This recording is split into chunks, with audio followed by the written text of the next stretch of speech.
Hello,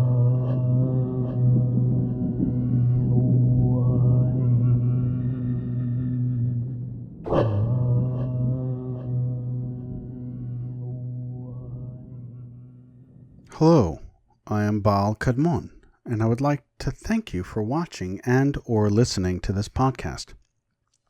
Today I'm going to read you several chapters from my book, Chod Practice Demystified, Severing the Ties That Bind. It is the second installment in my series, Baal on Buddhism. Some people often call it Chod because it is spelled C-H-O-D. However, the pronunciation is actually Cho. In either case, I personally don't make a big deal about it, but I know that some people do. But in the book, I refer to it by its actual name. This book was not intended to be the second in this series, but many things occurred that made me think I should probably write this now. I cover a lot in this book. I cover exactly what Cho is. I cover how attachments form in our mind, the subconscious mind itself. There's a whole chapter on the subconscious mind, which is very long, but it's so good. I really think you'll get a lot out of it. I talk about the shadow. I give an example on how to perform Cha. And then I do several experiments in Cha using the goddess Tara, the god Mahakala, the medicine Buddha, Amoghasiddhi, the god Kalachakra, and Jambala. Today I'm going to read you the chapter on what exactly Cho is. I'm going to take you through a Cho session, and I will also read the chapter, The Devils of Ego Fixation and How They Form Attachments. I really think you'll enjoy that one as well. But again, this book has a lot to it, and what you're going to hear here is just a fraction. I hope you enjoy it. The What of Cho. I'm often surprised that more people do not know about Cho, since it's such a wonderful and helpful practice. Even friends of mine who study Tibetan Buddhism don't know about it, and if they do, it is a distant and vague knowledge. In my estimation, Cho is one of the most valuable practices to come out of Tibetan Buddhism. There are a few books on Cho available, and they are quite good. Some are a bit heady and intellectual, and others are more practical and even fairly self-help-like. All good within the context in which they are written. I'm going to jump in and see if I can make it even more accessible. I will even add a few new aspects not present in the other books. They will be experiments in Cho, as it were. What is Cho? The word Cho means to cut off or to slay or simply to sever, as I mentioned in the introduction. Cho is a visualization practice that can be utilized to alleviate and destroy egoic attachments. I will get into detail as to what that is later. These egoic attachments are the root of all our suffering. They display themselves in so many ways, such as destructive behaviors that we can't break free of, neurotic and compulsive thoughts, and feelings that are destroying us from within, just to name a few. In Cho, these attachments are often referred to as demons. We will also discuss the various demons in a later chapter. For now, we are going to go over the basics. In traditional Cho, the practice is usually performed in a graveyard or cremation ground. This is to challenge the ego and its fears. It's very similar to certain Shivite Hindu sects who meditate in cremation grounds so as to eradicate the egoic attachments by reminding themselves that life is transient, and therefore, attaching to anything of this world, including the body, is futile, since it will perish one day as well. There are various different traditions that have the intense visualization of Cho, and some more watered down and gentle. In a popular version of Cho, an individual turns their physical self into a liquid nectar that is then fed to the egoic attachment or demon. In essence, you are feeding this demon. It may seem counterintuitive. One would think that you would want to starve the demon, but in fact the demon is causing you all the issues because it is starved. If you give the demon what it needs, it loosens its hold on you. You want a satiated demon, so to speak. There are many meditations and visualization scenarios one can use to perform Cho. Above I used a tame version of Cho in which we become nectar. There are other ways to perform Cho as well. A more primal and truer to the original version of Cho is to visualize oneself being torn to shreds by animals or demonic spirits. This is to remind us as just how fragile our body is. In this process, you can offer these pieces of yourself to your fears. You are essentially facing your fears in order to immunize yourself from the attachments they cause. We are, in essence, facing our adversity head-on. As the mother of Chod, Labdron, said, "To conquer adversity as a friend is the instruction of Chod." I will discuss Labdron in the next chapter. Please keep in mind, as I hinted at above, these demons are not demons in the Western sense of the word. These are not demonic entities from hell. Rather, they are our fears and attachments and all these thoughts and ideas that we hold on to for dear life.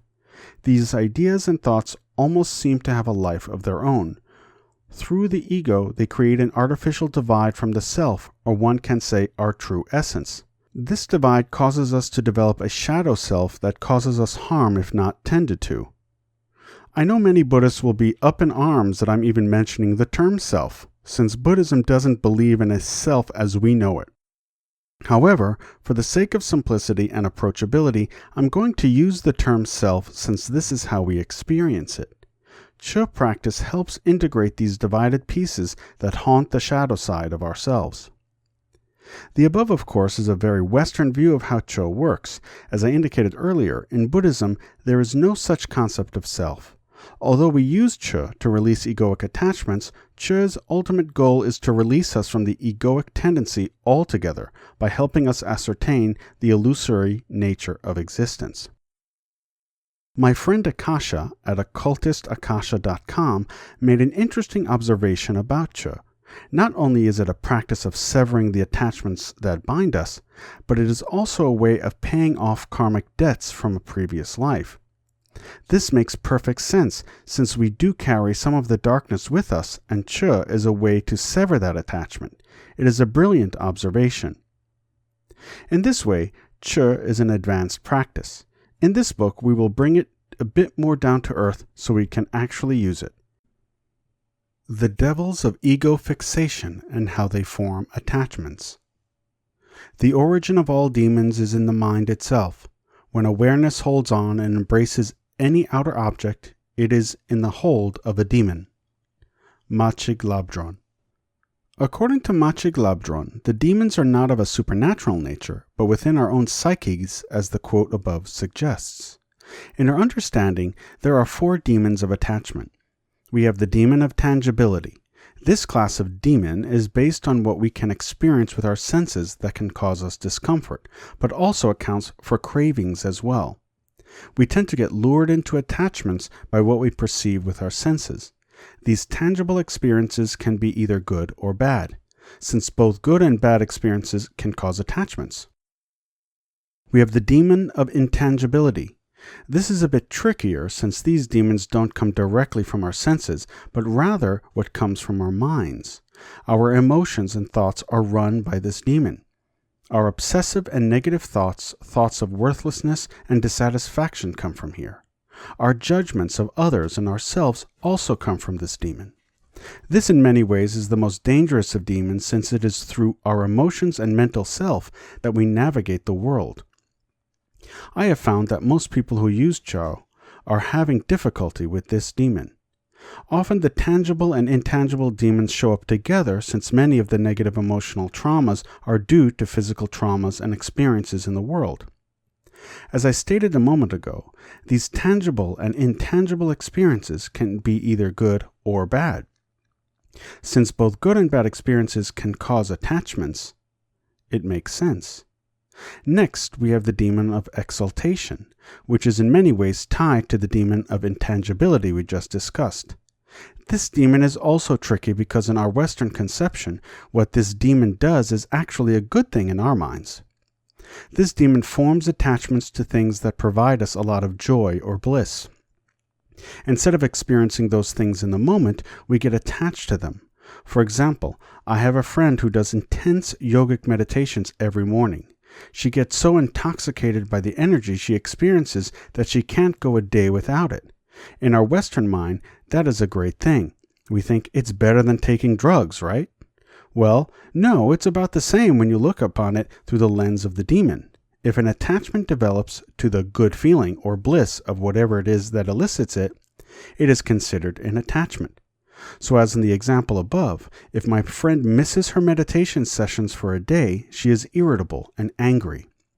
She must have it. Another sign that she is too attached is that she often feels superior to those who do not meditate.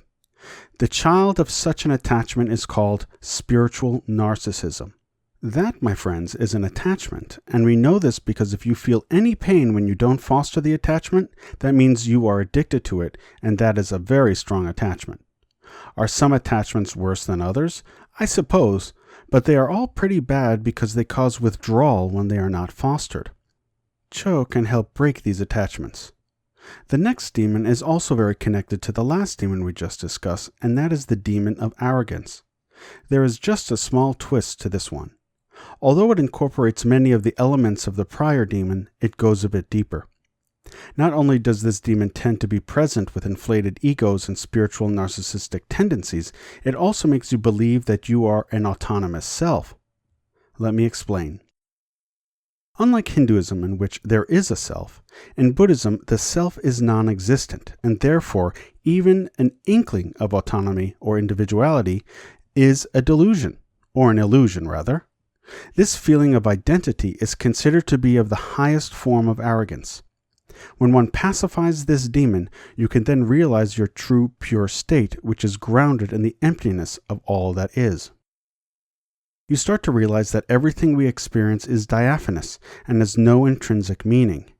I know this demon is a hard one because it is almost impossible for us to look in the mirror and think that there is really not much to us. Or when we speak to others, we look at them as if they are a person with a name.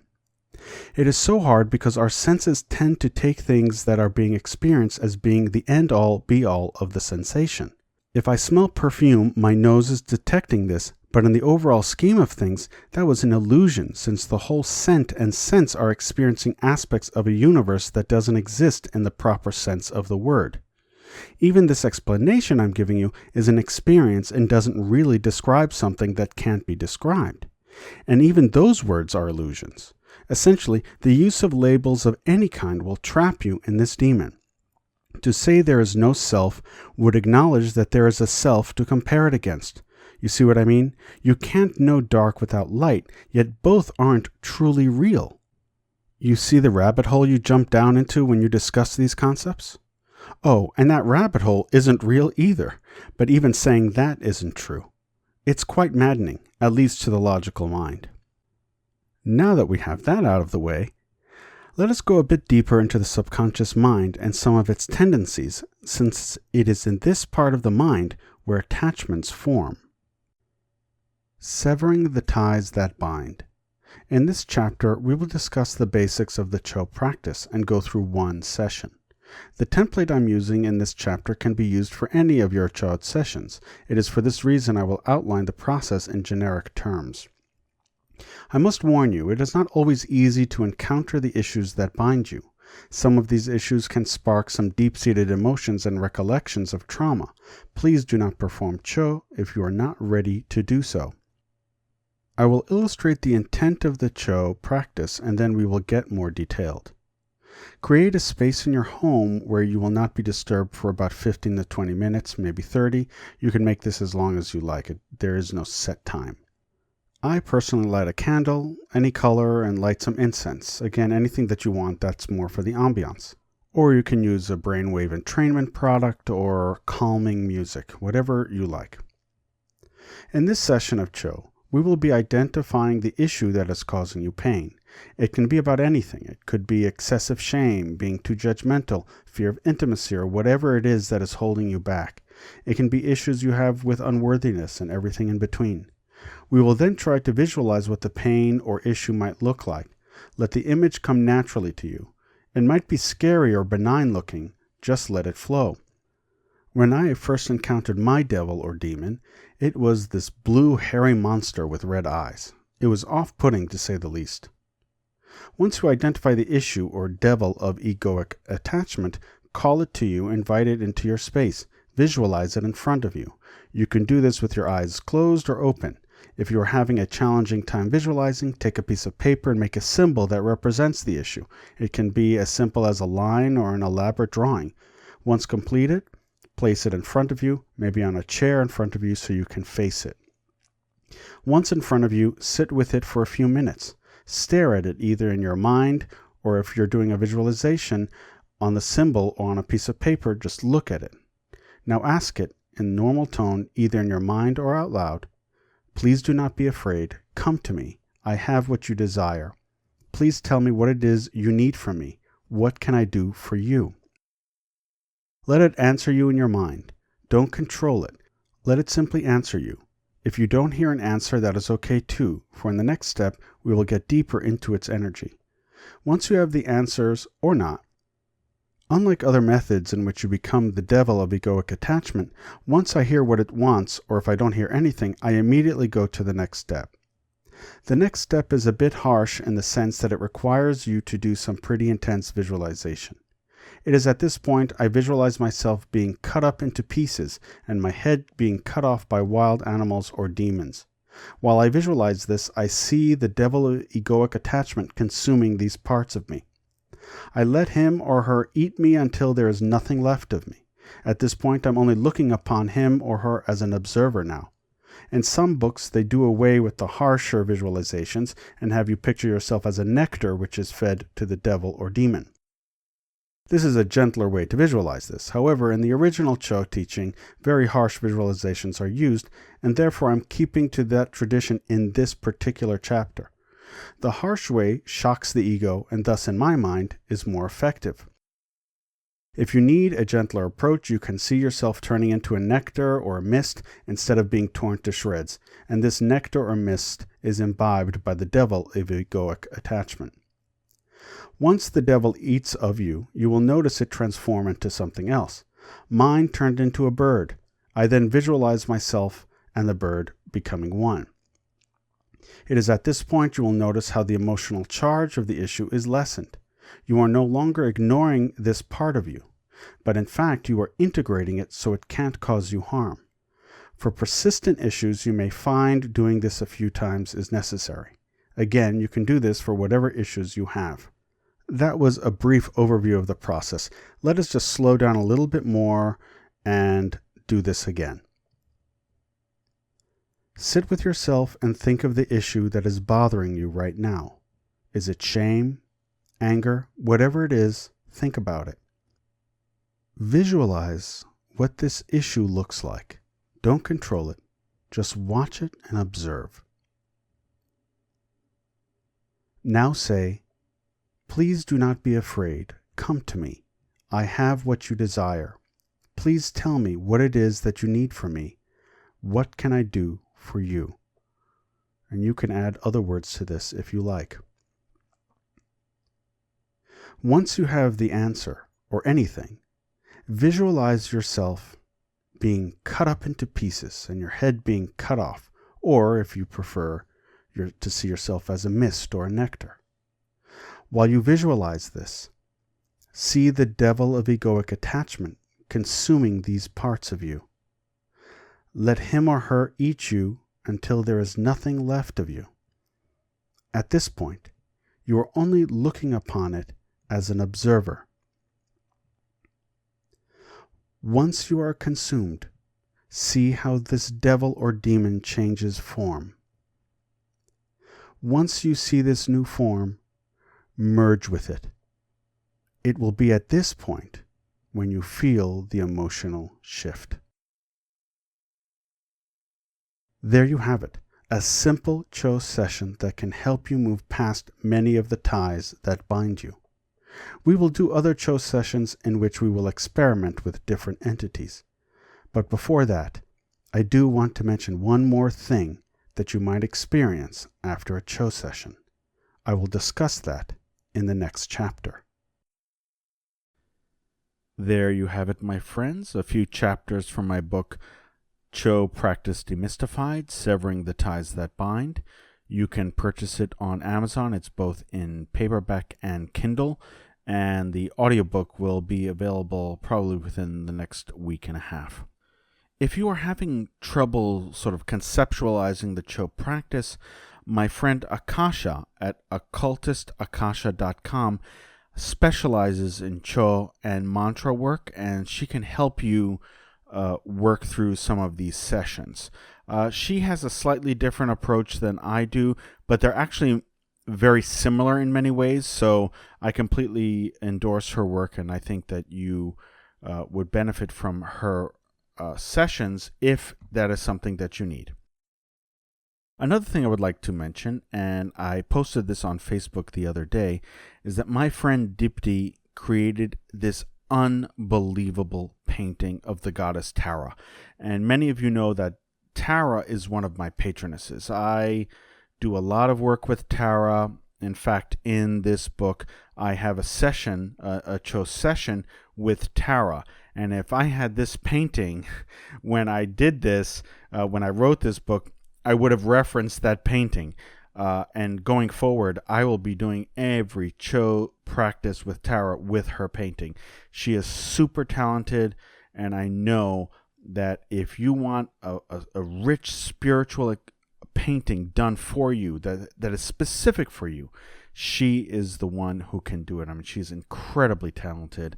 I love her work, and we're working on something now. I happen to love the cave paintings in the Cave of Lascaux in France, and I have quite a few pieces in my living room, but I have this one panel that I really need to get done, and she is the one to paint it for me. I can't wait until it's done.